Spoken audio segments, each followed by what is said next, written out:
looking back after when I went to music school and I started my first year of education courses and just experience, like hearing about what other people's high school experiences were like and what their programs were like. And that's the first time I realized that we were not in a typical environment. And that's not how a lot of people operated, and not everyone felt immense pressure or fear when they were trying to prepare for something.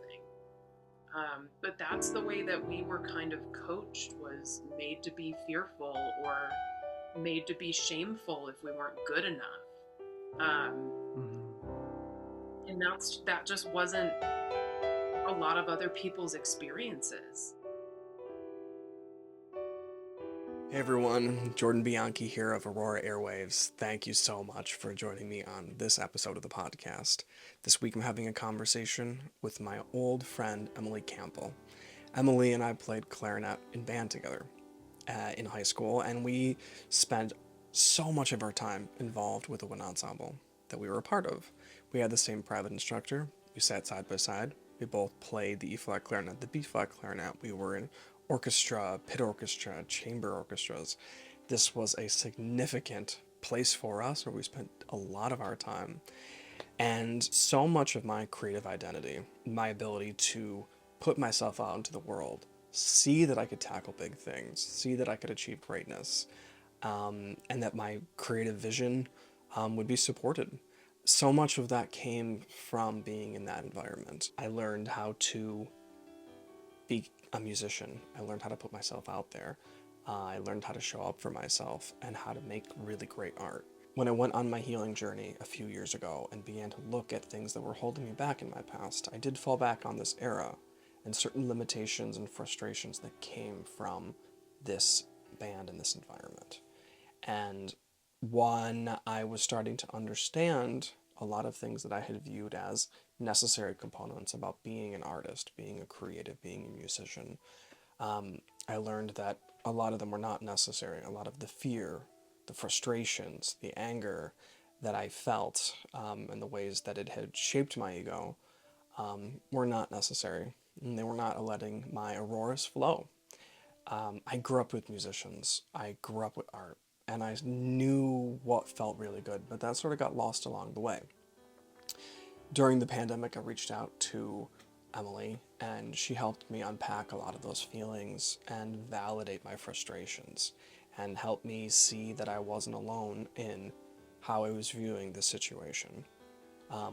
So I wanted to bring her onto the podcast to hear all about her journey, because she is such an inspiring person.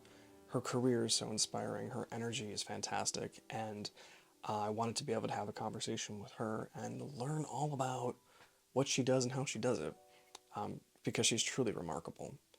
And we also go and discuss our feelings of our adolescence and what that was like, the good, the bad, and the ugly of just what it's like being in a complicated music environment that was working to emulate what professionals were doing and what the universities were doing. And like I said, what beautiful things came out of that, and what blocks and frustrations were there as well. So I really think that this is a powerful episode, and you're going to get a lot out of this in terms of learning how to navigate hardship and how to make decisions for yourself that align with your creative vision and your vision for life. Your life is yours to live. And yes, there are so many people that can help you get to the next phase of where you might need to feel like you need to be artistically, but that is up to you, of how you want to step into the world, of how you want to express yourself. You don't need to step up just because an organization says that you need to. This was something that I had to learn, and I'm still learning, that my life is mine to live. The auroras that make up my energy, however my light needs to present itself and wants to present itself, is up to me. Emily is a big component of my healing journey, and I'm so happy for you to all be able to meet her.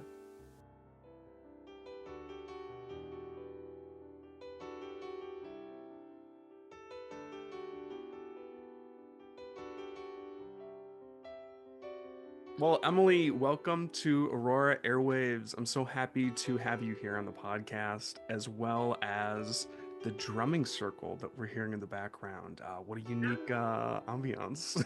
We've never had that before. Thanks for having me. And little did the neighbor kids know that they are being featured on a podcast where we're going to talk about music and community. So This was it's pretty kind of well. meant to be. How are you? I'm doing well. How are you? I'm doing great. I'm so happy that we got to talk the other day, and I'm so happy that you're here. I feel like I say this for every episode that I do, but like you are a guest that I've been wanting to have on from the get-go. This podcast is about creativity and finding your passion and creating a life for yourself, and a lot of that involves healing. And for everyone who's listening, like Emily was a big part of my healing journey. Not only did we grow up together, but we've actually stayed in touch for, oh my gosh, 17 years. Oh man, it has been that long. I would say 16 years, something like like quite a while at this point. absolutely. So I wanted Sure. to bring you on. I mean, we met in band. Emily was a phenomenal musician back then, and she grew into it and took that into becoming a professional musician, featuring, specializing in clarinet, but also many other instruments. And her career has unfolded in so many different ways. So I wanted to bring you, Emily, here to hear all about your journey. And I'm going to pass the mic to you so you can kind of articulate what you do and kind of how you do it. Sure. So I consider myself just a general musician, educator, performer, and that's been wearing a lot of different hats over the years. So right now my main job is I'm the director at Colorado Music Institute. So we do music lessons for students of all ages and experience levels on all different instruments. But on the side, I teach some private lessons. I do some performing, and I consider myself very multifaceted in that way, and that's exactly how I want it. That's what's always like struck me as something that you were able to find that balance with, and it was something that you were trying to figure out. What angle did you want to go in with music? Because I think for a while it was performance. It was going that Mhm. route, and then that seemed to morph into education, which then morphed into the big old question mark of like, what else is there to try to embody when you're, trying to find that day job that does feel good to you? And it seems like your journey took you upon all those paths. I've done a little bit of all of it, and I actually, when it comes down to that, I think of a class I took. Well, I was required to take in undergrad, one of our music history courses, but the professor that taught it was really into like how to make a living as a musician. Mm, And I took a class later on with him um, about like music business or something that fit somehow a music history requirement. But at that first one, it was my freshman year, and he talked all about the portfolio career and how a lot of people especially go into music school, and they're told you're going to win a big orchestra job, and that's going to be your whole life, and that's what you're going to do forever. But the that's great. reality is there's so few people that do that, and even the ones that get the job, they end up doing other things as well because that's what fulfills them or that's what fills in the rest of their day. But his thing was like, you have to take a percentage of, I'm going to do this percentage of educating and this percentage of performing and this percentage of Mm, publishing or copyright or something else entirely different. And how do you build a career out of that? And, as 18-year-old me at the beginning of college, took that in, didn't really understand what I was going to be doing down the line because you never know what you're going to be doing. But I still think about that now and how that does kind of influence the way I go about things. And it's okay to be in a lot of different pots and mhm. wear a lot of different hats. And as long as it, feeds your soul and pays the bills at the same time, of course.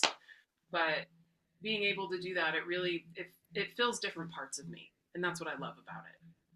Well, so what were you finding when you were pursuing more of performance, and you were putting yourself into that? Were you finding that it was fulfilling in some ways, but wasn't in others? Because that sort of seemed to change, like the way you were approaching everything. Yeah, so I mean, we had the same clarinet teacher in high school, and I owe a lot of how I got where I am today because of him, because he would have what he prepared me for in high school, and all the things that he taught me to do and play well. Mhm. Um, and because of his influence, I really thought I was going to go the performance route and do education as a backup because Mm. the performance jobs are so difficult to come through. But, I could also be a music teacher because it goes hand in hand. And then once I started school, and I knew on a fundamental level, like to be a performer, you have to practice a lot of hours a day. You have to really dedicate your time to it. And pretty quickly, I realized that wasn't what I enjoyed. I liked Mm. practicing and improving, but I didn't like sitting by myself in a room for hours upon hours a day. And the more I did the education classes and did some field work and worked with some students and went into schools, I really fell in love with that. And so by the end of undergrad, my goal was I am going to graduate and go get a teaching job because I just loved it so much. And student teaching, I had just one of the best experiences. And that really pushed me to say, yes, this is what I want to do. Hmm. And then cut to years later, and that's not what I'm doing. But those experiences I had in college really pushed me in that direction because I just had so much fun. Well, that's good. I mean, what grades were you student teaching with? So most people are required to do elementary and then something secondary. Okay. And I actually, the way that I explained to my advisors, I really wanted to focus on secondary, and I really wanted to be in a spot where I could really build relationships with the students. So most people will do 7 weeks in one school, they're done there, Hmm. 7 weeks in a totally different school, different environment. I actually did my entire student teaching in one district in the same schools, but I did the morning with middle school band and orchestra, Uh-huh. and then I did the afternoons with high school band. And I Oh, stayed with them the interesting. whole time. Cool. And I actually loved it so much that after I graduated and after student teaching was over, I still went back, not every single day, but like 3 times a week so that I could work with the kids all the way until their last concert because I Oh just man. could build that Oh, community. that's amazing. You got that community. Yeah. So actually, I forget about that, but that was a really different student teaching experience than a lot of people had because normally by that 7 week mark, you'd be somewhere else. They're gone, yeah. Yeah. Whereas because I was with those students for so long, there's a couple of them I still keep in touch with who went to art school and really like followed some of their creative passions because of the time that we had together in that like semester of their high school years, which is really cool. Isn't it funny how like following a creative pursuit, like you never quite know where you're gonna go, but Hmm. like it leads you to something that you never would have known you'd be there, and it's just you couldn't make that story up. Like you couldn't make that experience up at all. Absolutely. So, okay, so when you graduated, what were your degrees in? And let's talk about grad school because that was an interesting approach. Yeah, so I graduated my undergrad with both a clarinet performance degree and a music education degree. With that, I decided I was going to apply to grad school because if I didn't do it then, I was probably never going to do it. Sure. Because there are some people that they go teach or they go do something else, and then down the line they do have the self encouragement and perseverance to like get back up to their instrument and audition for grad school and do this whole other route. I knew intuitively if I did that, I would never do it. So I decided to just go for it, and I picked schools specifically. that had either teaching assistantships or had a teaching assistantship that was performing. And Mm. so I applied to a couple schools, and I ended up getting accepted to CU Boulder, which was amazing, and playing in their graduate woodwind quintet. And when I got accepted and was told, hey, we're offering you the quintet position, I almost didn't do it because I was so ready to just go into teaching. Oh, really? Okay. Okay. So you were And I considering a didn't. bunch of different things and you just went for it. Mhm. And it's a, they give you a stipend. Most of your tuition is covered. You live in Colorado. It's a pretty great It's not deal. bad. Um, and my clarinet professor that I was studying with my last semester, he, I told him I got accepted and I got offered this position, and he went, "Wow, I'm so excited you're going to go to Colorado." And I went, well, I don't know, maybe. I'm still deciding. You were in Michigan at the time for And I everyone, was in, right? Yeah.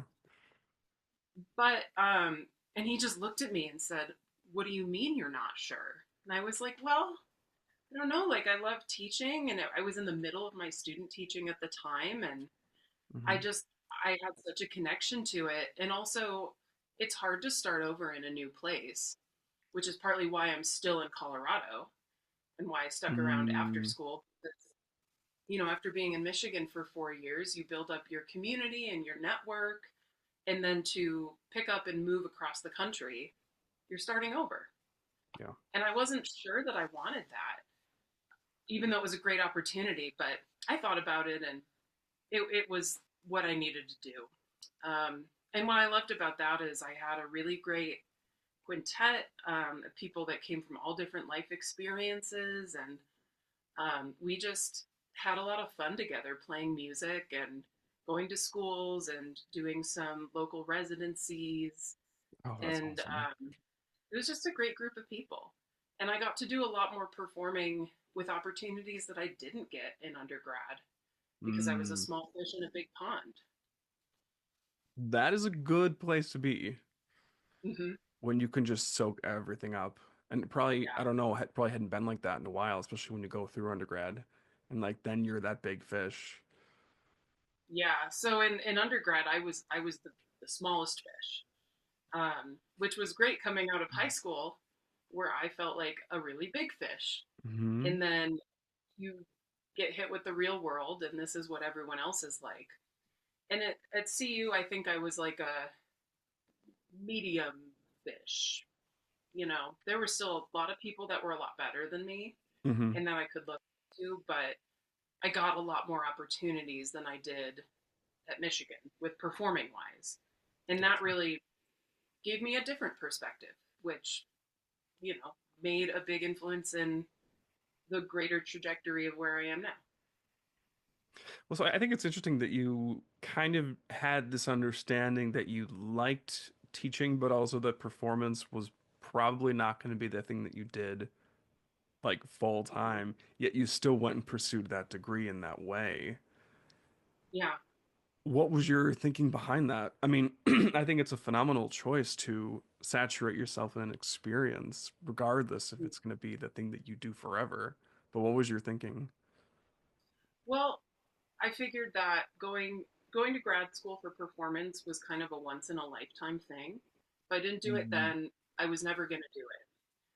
But also the whole time I was there, I was really trying to, like, the quintet would go into schools and do educational performances, and I Mm. took some classes. I technically did a performance and pedagogy master's degree instead Okay. of just a straight performance degree, which really was minimal difference compared to the performance degree. But I still always had that little bit of a teaching aspect. I had to take a couple education classes to fit within that pedagogy degree, Hmm. and I made friends with the other music ed master's students that were in my year. Cool. I went to the music ed conferences, and my whole goal wasn't that I was going to leave and go perform. It was that I was going to leave and transfer my teaching license and go get a teaching job, which is actually what I did do. for once. I did what I thought I was going to do. So what was that like, going and becoming a teacher? What was that whole experience like entering that? And then you can talk a bit about what that experience was while that lasted. Yeah, I only ended up teaching in public schools for 2 years. And the second year of that was during COVID. So, 1 and 2/3 maybe on a technical level. It was fine. Um, I was in a couple difficult situations and I did have some support, but in other ways, I was really just kind of left to fend for myself and figure it out. Um, and in the long run, it really just drained me, and it wasn't the experience that I had previously. Where also I wasn't the main teacher; I was an assistant a lot of the time. And also, it's just the world of education has changed a lot in public schools. Where when we were in school, if a teacher said, "Hey, there's an issue with your student," the parents would probably believe you and then do something about it, or at Mm-hmm. least in our district and our age of growing up. True. And then these days, that's not the case a lot of times, where then the blame gets shifted directly back to the teacher. And I wasn't perfect. I had a lot of my own issues, absolutely. But I didn't feel like I had the support that I needed. And it wasn't the right fit. Mm-hmm. And my goal when I left was I'm going to leave for a little bit and then I will come back in a year or two. Like I need a break and then I'll find a new position.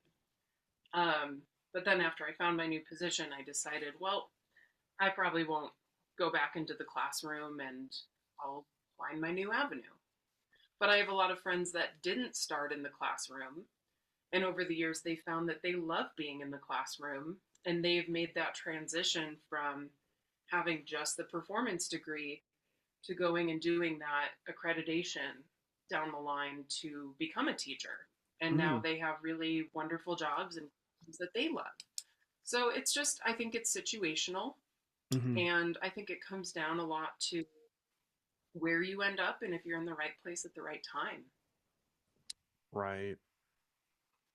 Well, I think it's also interesting that you were not just teaching, like being the band conductor. You were teaching all different Yep. types of music in all different buildings. It sounds like you were spreading your energy everywhere, but it was a little spread too thin.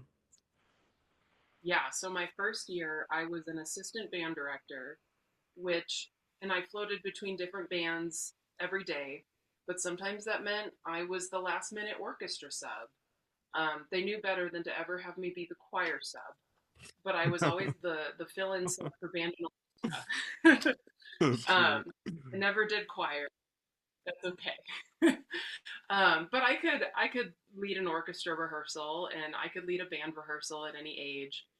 And then I would go to a different school and teach guitar, which I took one semester of a class in undergrad.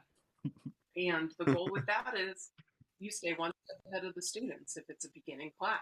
And that I That's did. funny. Um, At one point in grad school, I got a guitar off of Craigslist for $25. That's the guitar I practiced on and I used when teaching, and I still have it. It's in a closet somewhere. That's awesome. Um, Yeah, you can't get rid of that. yeah, that was my part-time job, is those various different bands and orchestras and guitar. Then in my afternoon I would go to a completely different school district and then teach beginning band at various elementary schools. Mhm. um, and actually I did enjoy that job a lot. And one of the schools when I left, I was really sad to not go back to that school because those kids really, they were some of my most challenging ones, but they really loved music class and they Mhm. loved having the experience of getting to play an instrument. And a lot of those kids were actually, that was a Title I school in Boulder, which is, people go, Title I in Boulder, like low income? That's not, that can't be. But there Mhm. are some. And that was one of the schools I was at. And those kids were just so appreciative by the end of the year. Hmm.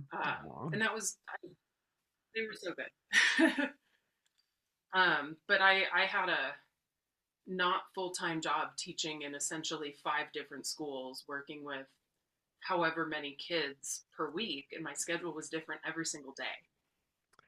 Um, and then my second year, I mentioned I did not student teach elementary. My second year, I taught elementary music, and I knew I didn't want to do that beforehand. And after that 1 year, I knew that I was never going to do that again. Not your quite your cup of tea. No, I knew that, and I should have listened, but I figured why not try it? Well, I mean, you got to try everything, and I think that that's what's fantastic about it. But it seems to me that like that experience you had in undergrad where you were locked in one environment and there and could saturate yourself in one student body and just whatever you needed to do within that, like you were there for them. There must have just been some clarity in Yeah. like why you were showing up every day. Mhm. Yeah, it was two very different experiences. And I liked the one where I built a community with the students instead of moving around every day or having a different set of students in my room every 3 days. It was Mhm. just a really, really different experience that just wasn't the right fit. So then, so COVID happens halfway through, obviously this. How on earth did you teach music with COVID happening? Like I can't even imagine how I would go about that other than like having students like film themselves playing in their instruments or playing rhythms. Like how did you do that Well, at all? I mean, honestly, I didn't. And part of it was, COVID, we all heard the term unprecedented times, 80 times a week. A lot of the students that I was teaching, which was in another Title I school, Mhm, not all of them had internet access. Not all of them had devices or computers. So there were some students that we went online and mhm. I never heard from again You just yeah. because it was just trying to access things was a whole separate issue. And then within the school, the priority really fell on STEM academics and focusing on Hmm. reading and math, and anything that was specials was just extra. So I would put out like a weekly assignment to students on Google Classroom, and it was more like music exploration, like, Okay. fill up cups of water and see if you can play a song, Oh, or, that's cool. Wow. find like your instrument or find sounds in your environment. But even with that, like, they weren't being graded on anything. It was just the kids that had the time or the bandwidth that also weren't in a house with 10 other family members because that was their household, or they weren't taking care of their younger siblings even when they're in fifth grade. Um, some of them just, because of life, they couldn't really do a lot of school. And that was just the reality of the pandemic is um, I understand that it was really focused on reading and math and like those things that students really need to finish their school year. But at the Hmm. same time, some of them couldn't even handle that because of just their life circumstances or they didn't have access to it. So I offered opportunities for my students, um, but I only really got a few of them that participated out Hmm. of the hundreds of kids that I saw every week. Like it was usually the same 20 or so that would, Right. upload their recording or respond to the prompt of the day or listen to the video. Um, it, I mean, the reality of it is that we did not do a lot of music teaching in my school, at least, in my Right. district in particular. Well, you got through it. We got through it. Now, I'm assuming they're back in the classroom is doing, learning whatever they're learning. But now Oh, you're in a very different environment. Why don't you tell I us am. about your current position? So I still work in music. I still work in education. But now I'm on more of an administrative side of all that. So my friend was actually working at this school during my second year teaching, and he ended up moving out of state with his wife for a university job in the fall or over Hmm. the summer. And he said, you mentioned to me that you were thinking about leaving your teaching job. I'm leaving my job. Is that something you would be interested in? And Mm. honestly, with someone leaving a stable job during the pandemic, when especially, as a musician, you don't know what it's going to look like, I was ready to take just about anything. So I took this job working the front desk at the music school. I worked part time. Um, it was about an hour commute to get there, anywhere between 45 minutes to over an hour. Okay. But it was a job, and it was a job in music. So that's where I started. Hmm. And now I've been there, it'll be 5 years this summer. And the school has grown from about 350 students to about over 1,100. And now I am the director of the school. So I manage 60 some teachers, I manage a small team of employees, and I am kind of running the day to day of the business, which That's feeds my incredible. left brain Yeah. a little bit, where I still have my right brain creativity. Right. Your brain gets to level out a little bit and not be in crisis mode. Yeah. So what's the Yes, and no philosophy crisis mode, only on specific things. on specific things? Yeah, so Okay. the That's philosophy is good. all, yeah. The philosophy of the school is that music is about joy. Um, and I love that because that's how I frame a lot of my teaching now. We want students to learn properly and learn good technique and all of the things that come with learning an instrument or voice, but it needs to be fun and they need to enjoy it. Hmm. And if they're not having like the best 30 to 60 minutes of their week when they come in for their music lesson, then what are we doing? Hmm. That is a very strong philosophy. Have you found that it works? Are there like success stories that you've seen in terms of students and their growth and their well-being or Yeah, just their well, attitude? there's a lot of different students that have different goals, and when they go to the school, sometimes they're like, I just want to play for fun, or it's an adult that said, I have like one of my flute students Oh. that I had from pretty much when I started. She used to play flute in high school, and during the pandemic, like her kids do sports and gymnastics and have all these different activities, and she kind of was like, I want an activity. I want to do something for myself. And so she That's got back great. into flute, um, and we've been doing lessons at least 4 years now. Um, and she just plays for fun. Whereas we've had other students that come in and they say, I want to go to college for music. And when I was at the educators conference this weekend, I had a student that was like, hey, I took lessons there for however many years, and now I'm at this school down the road and I'm studying music education, and it's a really great education school, and that was his goal. Hmm. um, and there's just a little bit of everything in between.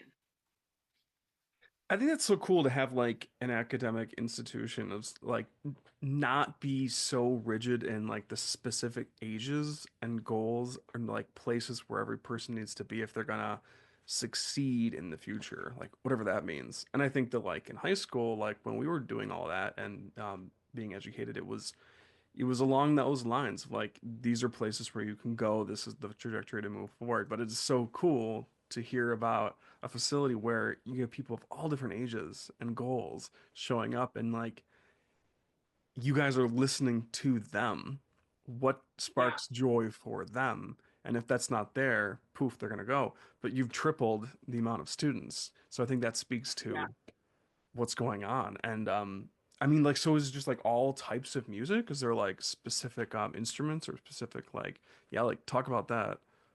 So I mean, it's all instruments. I would say most popular instruments would be like piano, voice, drums, guitar, but we Hmm. do all the strings and woodwinds and all the brass Wow. instruments. Mandolin and banjo, and one of our teachers actually also can teach bagpipes. I have yet to recruit a bagpipe student, but if you're looking to learn bagpipes in Colorado, come find me. I know this episode, well, you'll be flooded with inquiries. Yes. But sometimes I'll bring on a teacher and learn a cool skill set that they have. One of our teachers can teach DJ, or we have a lot of music technology students, and so we provide a little bit of all of that as well. It's just based on what our students interested in and what do they care about, and what can we offer for them. And if we can't offer it, we usually try and help them find what they're looking for elsewhere, or connect them with other schools or other institutions, because we do a lot, but we don't do everything.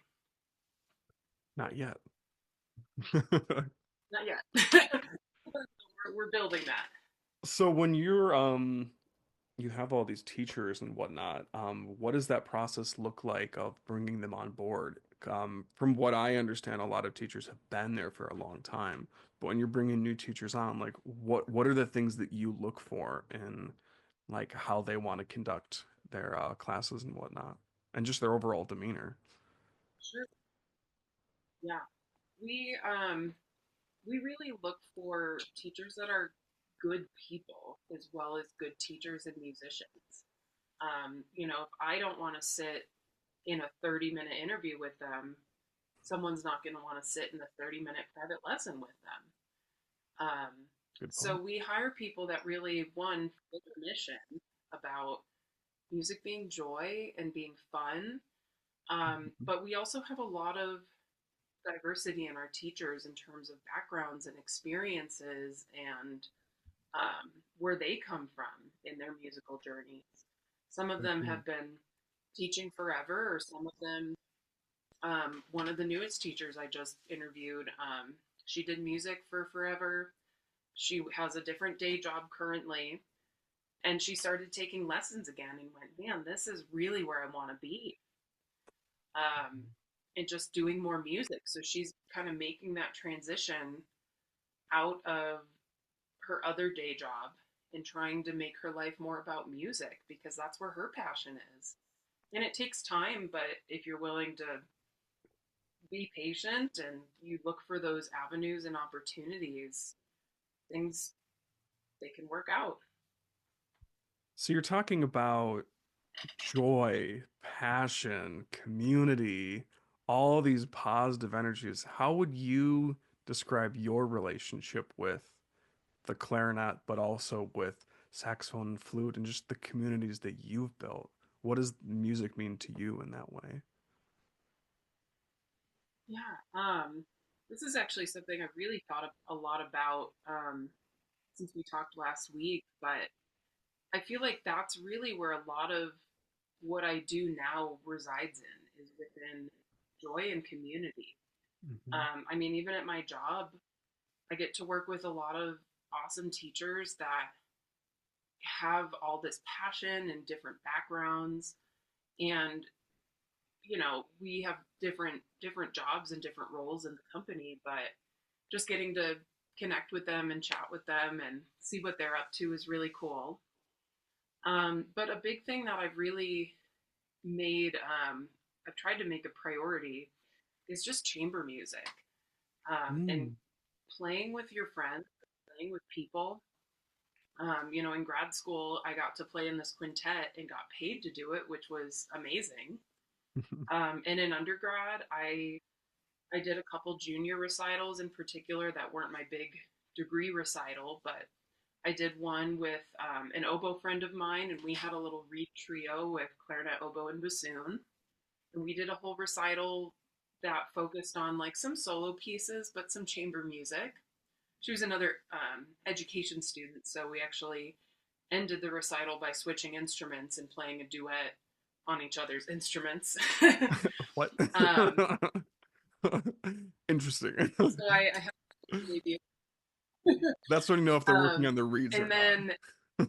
then yeah, well, I wouldn't know the difference. I took 4 weeks of oboe class or whatever it was. Um, but then, like the other half of that year, I did a recital with my roommate who was a vocalist, and we just picked a bunch. We listened to a bunch of music and found a bunch of music, and just did a recital together for fun. And there's a really famous clarinet and soprano piece by Schubert called "Shepherd on the Rock," and Okay. that's the one everyone thinks of when they think of clarinet music. And we very specifically did not do that one because we wanted to find the less common things. Right. And I did play that down the line, years later, and it's a great piece. But we specifically said, well, I want to do something that not everyone thinks about or that no one knows about. Mhm. And that was just really fun. Or even all the way back in high school, like we played a duet together. Our Yeah. high school was really great in that it did have a little chamber music component Mhm. at the end of the year. And we worked on a piece together and just, we there was a certain pressure of getting it ready for a performance, but we also just got to have fun and play music with your friends. That was really fun listening to it last week because we actually weren't bad. Like, as you said, our posture was terrible, but our You did a we good job. sounded good though. That was a quick turnaround too. And but it was just a fun time. And I think, I'm pretty sure we got to pick the piece that we wanted to play. Maybe I'm wrong in that. It's been, only 16, 28 years Yeah, or let's just something. rewind like Um, 16 years. I think it was well, we were doing those orchestral excerpts. I remember we got those book of like all the clarinet excerpts that people need to know. And we were going pretty hard with that. And I think from that we were doing a lot of Beethoven excerpts. So maybe something came out of yeah, that. There were like all the pastoral symphony, like those that was like a season or two when it was like Sixth Symphony, go, go, go, or whatever it absolutely. is. So I think something came out of that. Yeah, but it was a good piece. We sounded great, but we also just got to work out and also have our own creative voice. Like I'm sure we Yeah. played it for teachers and said, "Hey, like, what's your feedback?" But we didn't have someone with us the whole time saying, "Here's how to play it. Here's how it goes." Yeah. Um, Creativity to do it on your own is something that's one thing you don't always get in a large ensemble. And I love my large Yeah. ensembles. I play in a wind ensemble now. I've played in some local orchestras, but I very specifically try and find the things that bring me joy when I go play. I think it's so interesting. I was thinking about this past week of that most of the ensembles that I've been a part of were there and like I stepped into that role to feed whatever that system was.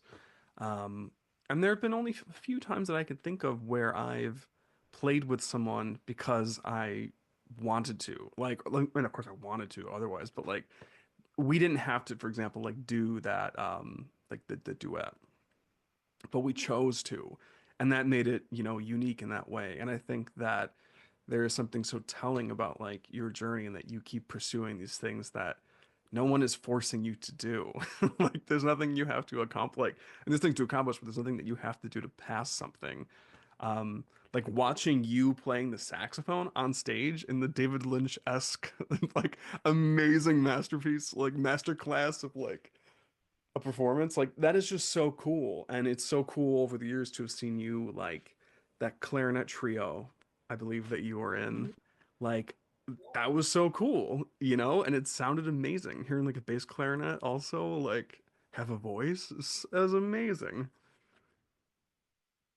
And with that, like we pick our own repertoire, we decide what we think is fun. Sometimes we'll pull something out and say, hey, let's read through this and see if we can play it for this gig or add it to this concert. And we'll play it and we'll go, I don't like it. And then we just won't play it.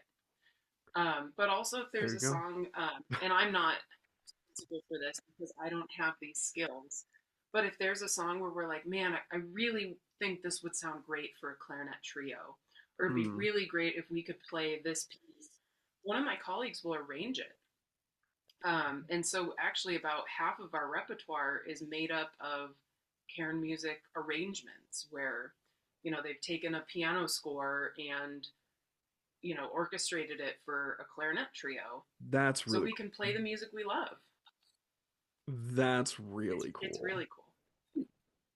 That is something that's nice about Or, actually getting to hold on to, like, hold on and embody and play parts that weren't actually written for your instrument, but you hear them and you love them and you're like, oh, I just gotta hop in and try it. That's cool that you have support that can actually help you achieve that.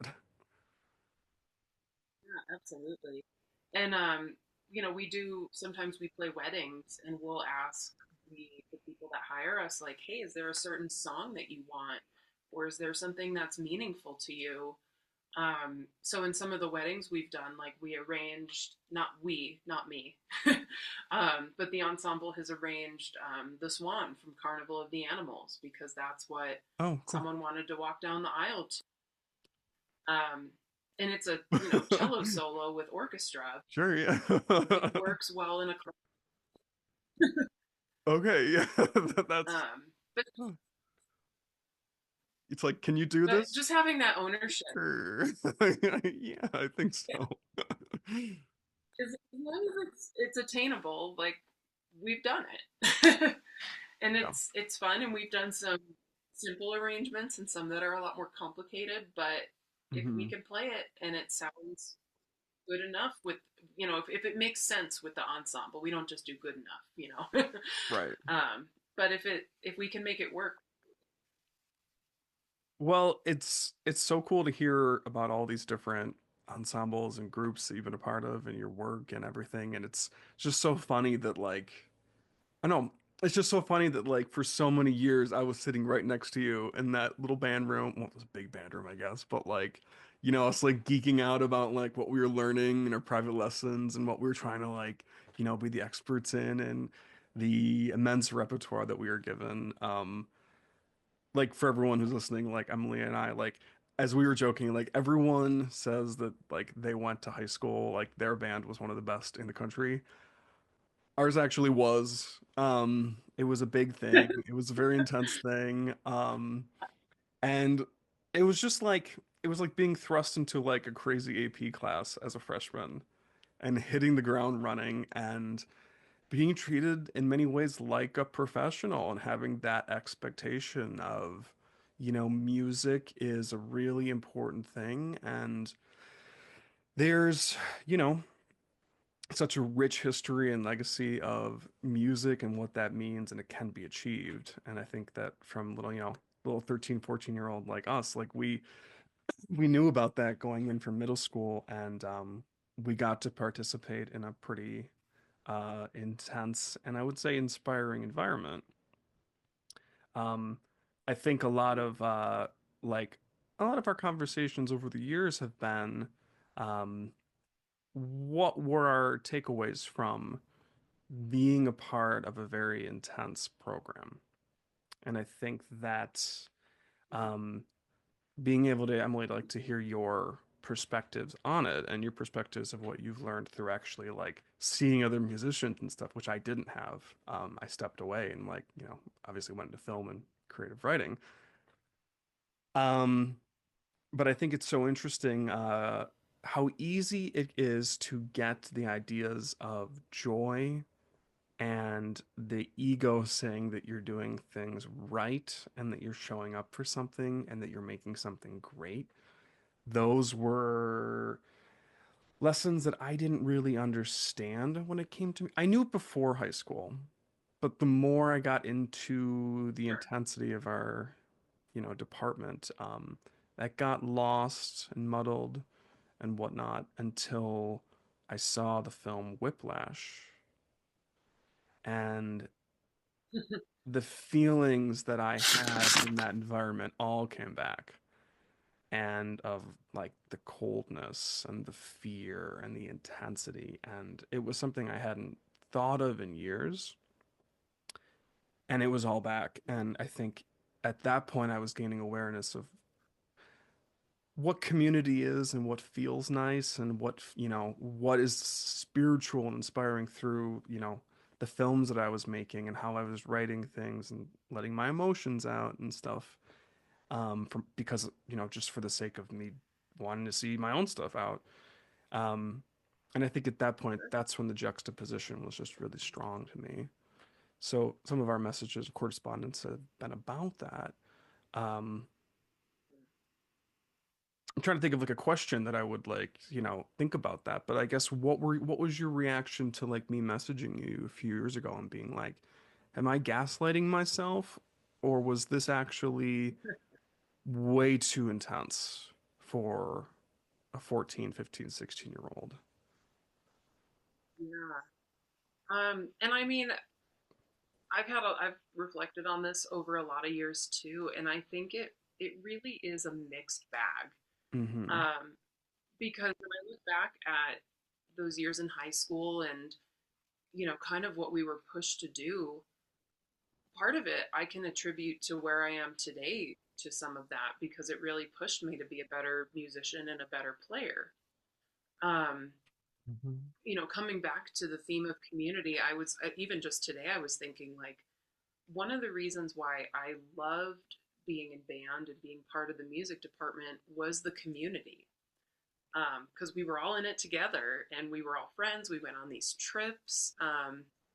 We had these really big experiences. And when I think of band, like I can still think of all the people that I hung out with before school in the band room. And, we would all do homework that was due that day. Well, you uh, were doing homework. or I was do running have around with all the other ones acting like an idiot. sure. It would vary. Yeah. I'd also remember like building sculptures out of chairs and stands that the band directors would just shake their heads and go, "Oh my god!" Like there was a stand jumping competition of like how many stands could you run and jump over. They're There was playing jousting. hockey in the band room, jousting. Like we did all sorts of insane things. But that's what made it fun. Um, I just remember the percussionists always playing pranks by taking the very nice, very expensive marimba and locking people in the bathroom with it by locking the wheels in front of the door so people couldn't get out.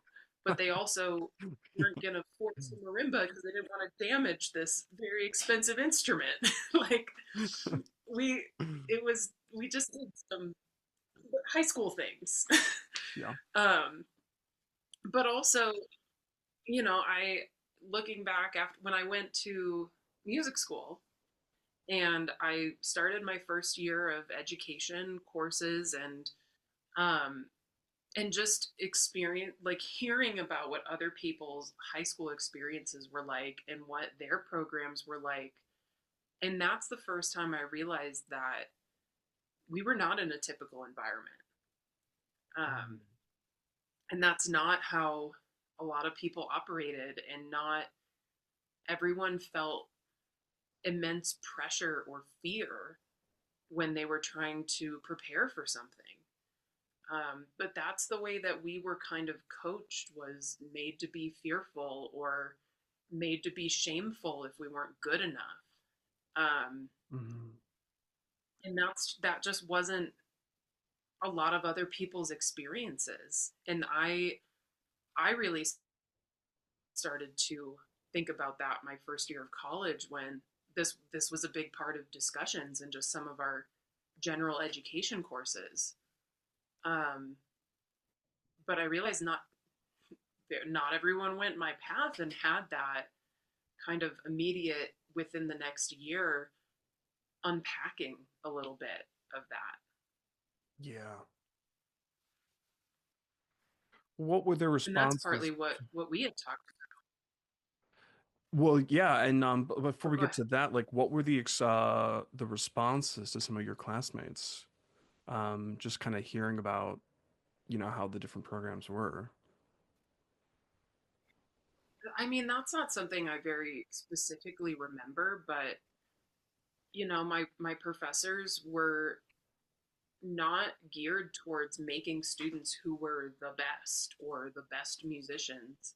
Mm. If and the whole Texas program with college and band in general and high school and middle school, that's a whole separate world. Like Texas is a very intense band place. Yeah. Um, and in some ways, we didn't have marching bands. We were missing that kind of side of it, I guess, for better or for worse. But I know that our program was really intent on trying to emulate some of what Texas does in terms of their intensity and their caliber. And again, that's not to say it's all bad, but it's how you approach it. But there were a lot of negative side effects of the whole Texas initiative of it, like that intensity Oh, sure. caused a lot of ripples. That's interesting. I don't think I've ever heard you say that, but I remember hearing that at Allstate, the one director was talking about the way that Texas kind of like wanted to put themselves on the map and had a big recalibration and movement to become a fantastic place, which for music, which they did. North Texas Wind Ensemble, those type of things are phenomenal. But it does come at a cost, and I think that it's um it's nice that we were able to like that you were able to unpack this, and it was nice that you were welcoming to me trying to unpack it. I mean, at probably 27 or 28, and it was helpful because I think I always just viewed you as like the person that I could talk to about stuff in the environment, and the person you just had a I don't know, you just had like oh, to me it seemed like you just had a clarity about what was really cool and what was good and what was like vibing with the way you wanted to live your life. And when things weren't lining up with that, I could see that right away. Just from like, maybe as an energy thing of just like sitting, it was like we were like working together all the time. You know what I mean? Like there was always a sense of like collaboration. So I think that hearing you share a lot of these things helped me like stop gaslighting myself that like with what you're saying, like I think that there were so many wonderful things that came out of it terms of possibility and leadership and understanding what intensity can look like and how like if you have a vision for something, especially like an artistic vision, like you can make it happen. But for me, it became so much of like my ego did become confused and inflated about being the best, beating other people, being in charge of it, of everything that I was doing, and if anything, that's just like a toxic masculinity that I had absorbed of like, I have to be on top now. I have to be in control. And I guess I've learned like over time, like the pursuit of that will just like for my own self, like that's where the crash and the burn just started to happen because you can't keep holding yourself up to that. You don't have unlimited energy to do that for every single project and way of living. So it was nice hearing, yeah, your perspectives on, shared feelings, which is why it's important to talk about your feelings, everyone. PSA. Well, and even towards the end of high school, when you're in one environment and you're told like this is normal and that's all you know, Hmm. um, you just assume like this is how it goes. This is what's normal. Um, One thing that was really big for me, like I was always told like you're the best, or if you're not, you can be the best, and you're kind of top dog, this and that. But after my junior year of high school, I went to Interlochen for a summer, which is a Oh, music and arts camp in northern Michigan. And there I learned I was a very small fish in the world. Whereas in high school, I was Mm. always told I'm a really big fish. Mm. And then I went there and went, oh, there are so many people better than me that have these really different experiences and these different perspectives, and different ways that they're approaching things. And so I think even my senior year of high school, which was after you graduated, Mm. I approached things a little bit different because of that. Mm. But it's Yeah. just because to have an experience outside of the normal day to day, and realize that hey, there's more out in the world. And then the more you experience those things and find what else is out there, it just and with anything, not just music, but in any aspect of life, once you get out of your shell or your bubble, you just learn there's so much more. And that, every different experience I have over the years just kind of adds to that of like, oh, well, I could do this. Or, most recently, like, oh, yeah, well, I can play in a rock band with my husband and play saxophone and use cool music technology. Like, that's not something I ever would have thought I would be doing even like 4 years ago. But that's so cool to understand that you don't need to be in one place and invest all of your energy into one thing to support what it's doing. Like it's so healthy and inspiring to like just think about your journey of like trying all these different things and it leads to other things and it leads to other things and there's no real arrival point. Mhm. And I think that is something that, for better or for worse, like we kind of like saw a lot of growing up of like there's a legacy you have to uphold. There are certain benchmarks that need to be to perfection.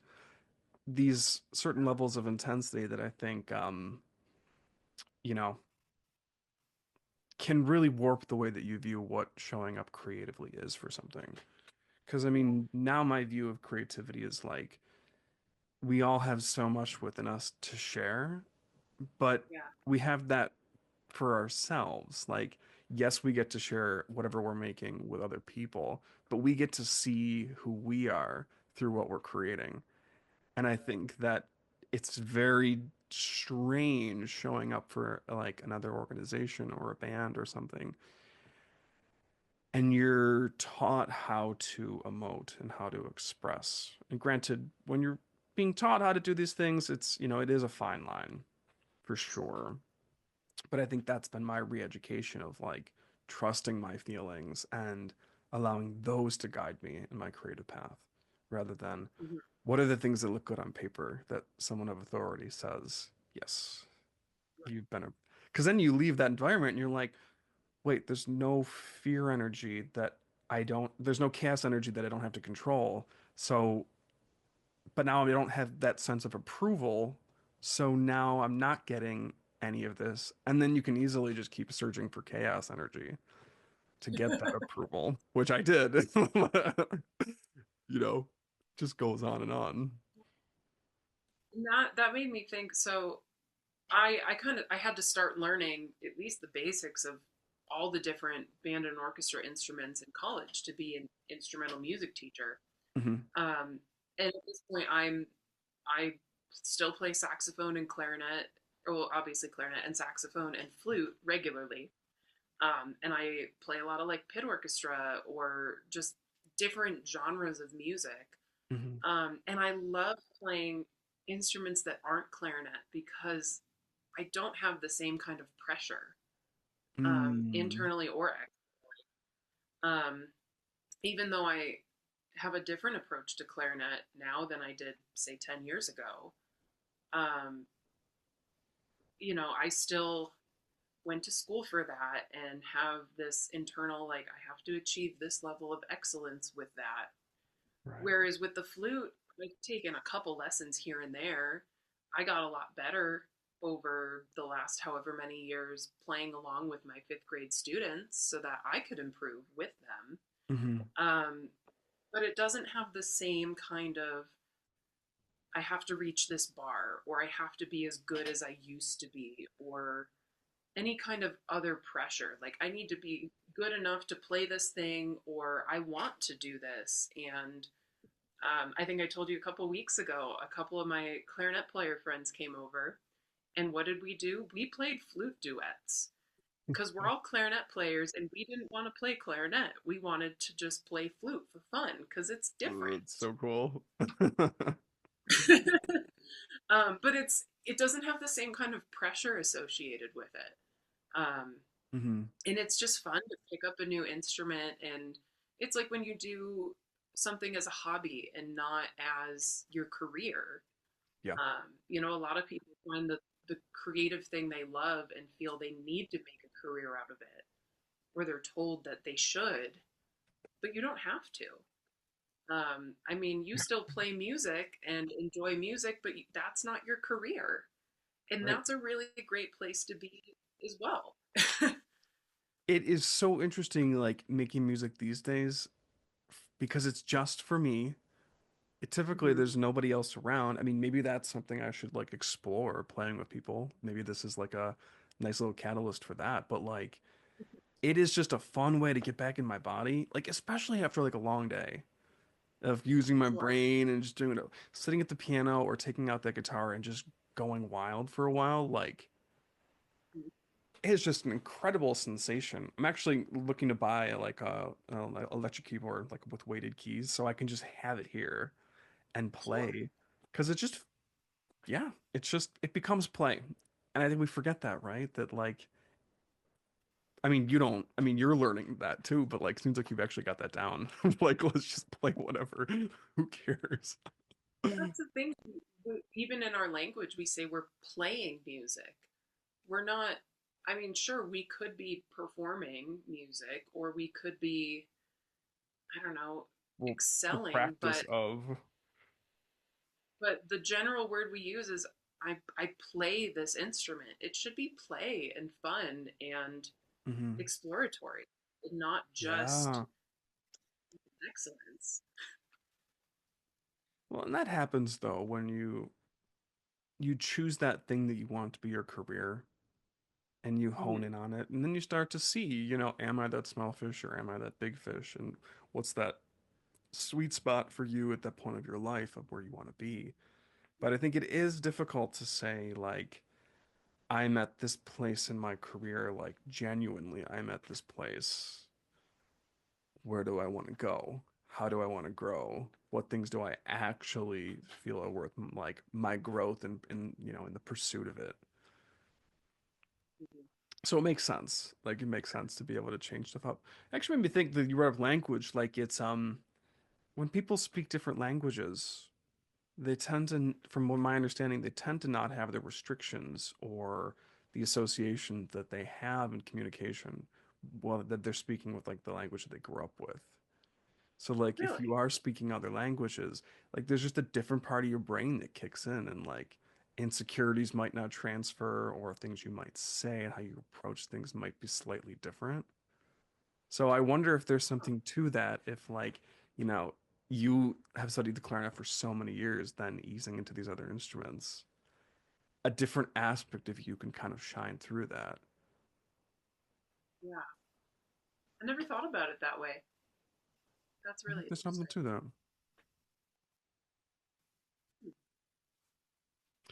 But it is just I so just, cool to see different my whole, aspects. yeah. And my whole philosophy these days is just, I just want to make music with people I like. I want to make music with my friends. I want to make music with people I enjoy being around. Hmm. Um, and it can be in a lot of different ways, but it's all about like I don't I don't do things because I feel like I'm being forced to do it. Um, but that took a lot of time to get there because not going into a heavy performance route or even down the line leaving teaching, there's an ego thing that makes you feel like you're giving up. Like I always believed I was going to do the get this teaching job, or I always was told that I could be good enough to do this performing thing. And to let that go and say I'm not going to do that, it it can really start to easily feel like, well, I failed myself because I didn't do that. or I decided not to do that. And getting past that ego side of it is something that took me a really long time. What did that journey look like for you? How long did that take, and what were the Um, realizations about yourself? well, I mean, I think it's still ongoing. Yeah. And I don't know that I can articulate exactly what that looked like or felt like, but I think when I left teaching to go to my current job, I told myself, well, I'm just going to leave for a little bit because that was how I could convince myself I wasn't giving up. And I'm not quite sure at what point I decided, you know what, I'm not going to return to that. Mhm. But for years, I kind of held on to that, like maybe I will go back to this. And I don't think it was because I wanted to, but because I felt like I should, just because of what I was Yeah. told growing up and previous experiences I had. And that's hard to move past. I said a similar thing when I, like 4 semesters into grad school, decided to leave, that I was taking the leave of absence, that I was going to go Sure. back, that I was going to go back. And then when I said, no, I'm not going to, you know, extend the leave anymore, and that I wasn't going to be enrolled, it was always, oh, but I could go back to New York. Oh, I could go back and do. But you're right, like you hold on to this thing, and it can take a very long time to. It's not really severing it, but it's just letting that Let it go. timeline exist in a different place. Like, sure, you it could have happened, but it doesn't need to. Right. And it's, you know, these are things that I feel like I've really started to understand just looking back. You know, Hmm. obviously that wasn't what I was thinking at the time, but looking back, I'm like, well, I think that's just what I had to tell myself to kind of push myself into the next thing. Yeah, Um, and I still teach, you know, I still do sectionals for schools and honor bands, and I have a couple of private students, and mhm. um, you know, I still have some of that. It scratches that itch of like I Yeah. still want to teach and work with kids and you know provide that kind of mentorship, but it just looks different than I thought it would 12 years ago. But I think a big takeaway from this is that it takes time to get Mhm. your footing with where you are and where you've been. Like, I love that, like the idea of looking back and trying to figure out why you might have made that choice in the moment. Because a lot of times I feel like it is like our bodies or our intuition or whatever, like kicking in and being like, okay, this is the time to go do this. But our brain can't conceptualize it fully in the moment. Like it's just as like, I Yeah, have to do this. I don't know why, but it is. It's cool to see you yeah, like going back and reflecting on that. yeah. Well, and I think you know, in a journey like yours and mine, it just helps kind of understand why am I where I'm at today. You know, what got me here, and you know, also thinking like, is this what I want to be doing in 5, 10 years? And I don't know. I don't know what that answer is. Yeah, that is a good question. I think about that kind of stuff. And I try not to. I try to stay in the moment. Yeah. Like if I Oh, go down that route, these days I recognize it as like, okay, I'm avoiding something. I'm trying to tiptoe around something. I'm afraid of just leaning into something right now. And once I figure out what that is, like then I stop thinking about where I'm going. yeah. But it's good to always look a little into the future, but I don't have to have my next 5, 10, 20 years planned out.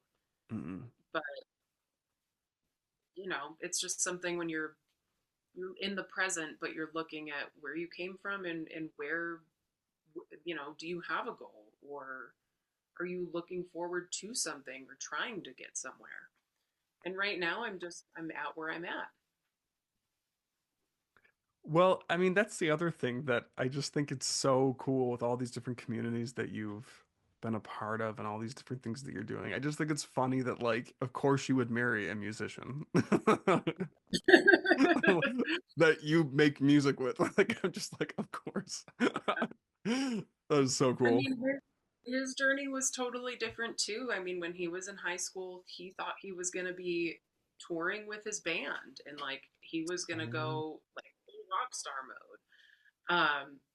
And now he works, we both still work in music, but not exactly in the way we expected. Like he works for a music tech company mhm. and helps build some pedals that I get to play with my saxophone, and builds That's really pretty cool cool. software and whatnot. And it's something that he's passionate about, and cares about. But it's a different route, and we still get to play gigs and play together. And we started by originally just going to open mics and just doing some duo stuff. And whenever you think open mic, you think singer songwriter and people with their guitar, maybe a piano. No one expects a clarinet.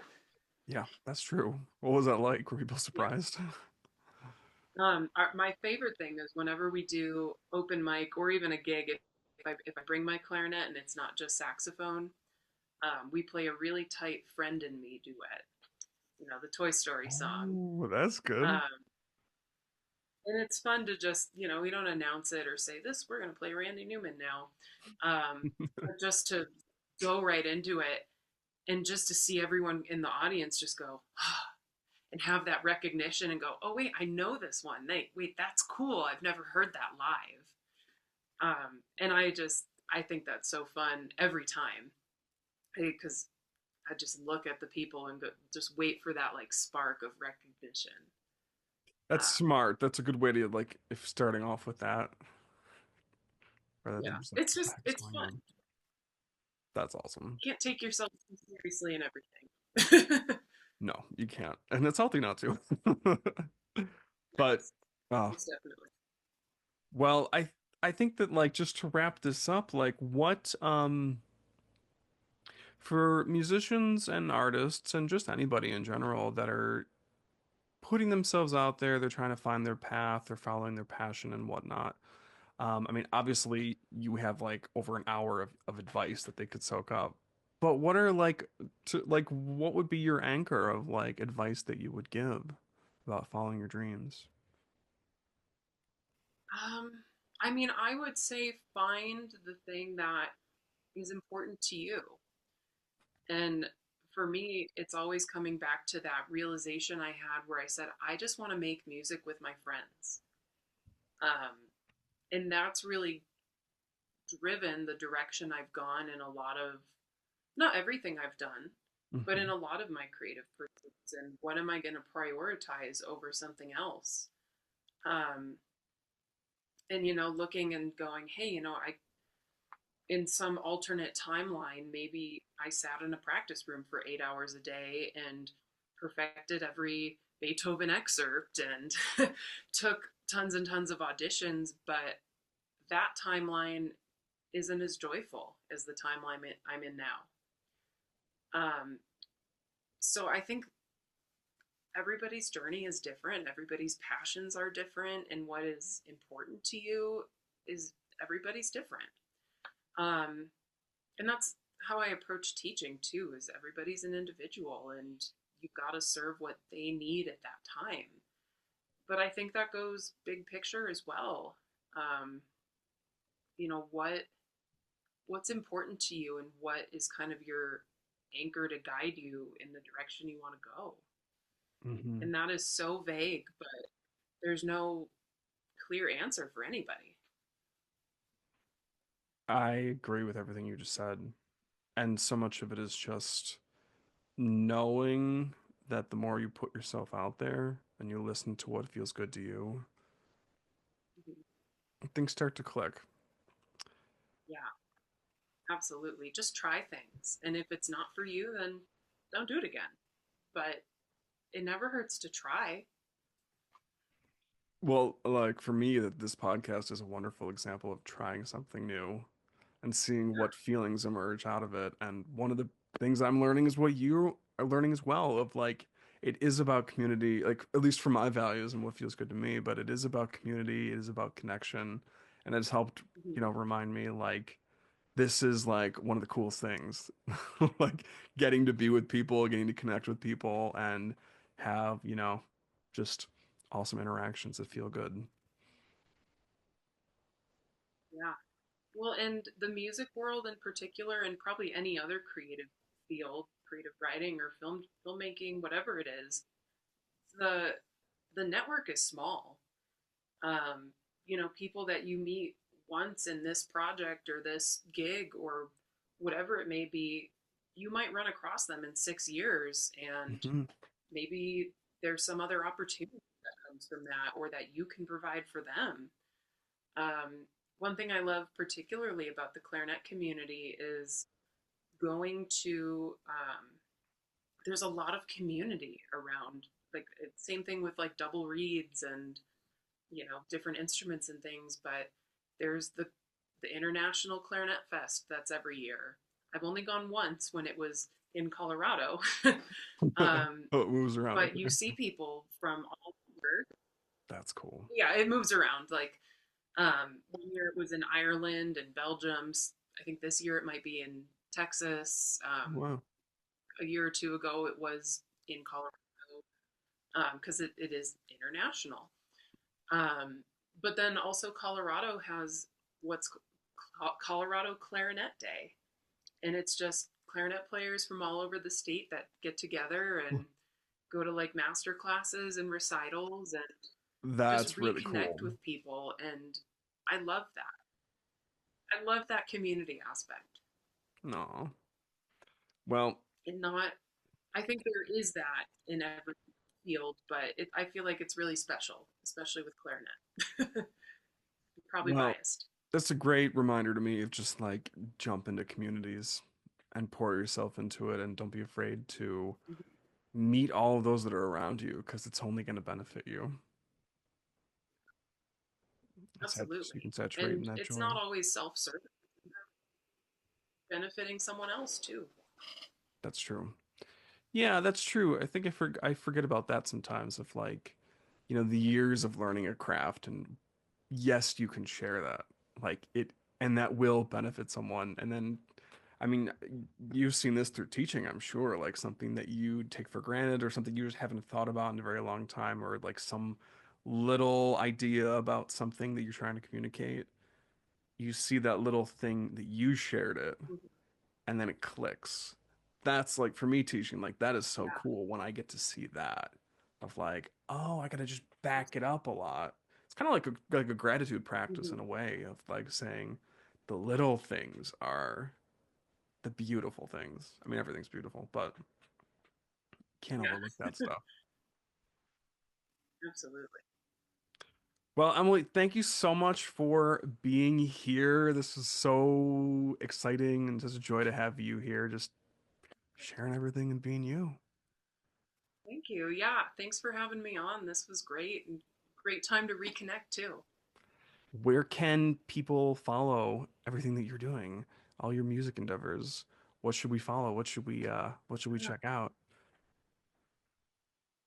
I mean, I guess Instagram. I don't really have a strong professional presence out there in the world these days, but I'm on Instagram. Or if you are interested in what the band is doing, you can follow Jack's Instagram for the band at Jack Campbell Sounds. Um, There you go. and that's band focused. I don't know. I don't have any very. I live a very multifaceted life. Well, you have that the YouTube where all those performances are. I think it's Jackson's Yeah, YouTube. Yeah, that's that's definitely something Jack's. I'll share in there as well. Yeah, there's tons of performances of you there. And people, if they are a fan of Night Vale, they'll find, oh, I've already subscribed to this one. Yeah, there's one gem in there from an early Night Vale podcast. So if you're ever a Night Vale listener, you might know one of our songs. I should look that up. I actually haven't heard it in like the context of the show, but I should go find it. Yeah, I What don't know what episode? episode it is. The song is called Absentee. Yeah, I just remember when I was on Spotify, I was like, wait, why does it have like millions of views? Like listens, like what's going on here? That's famous. You just never know. You never know. Cool. Well, Emily, thank you so much.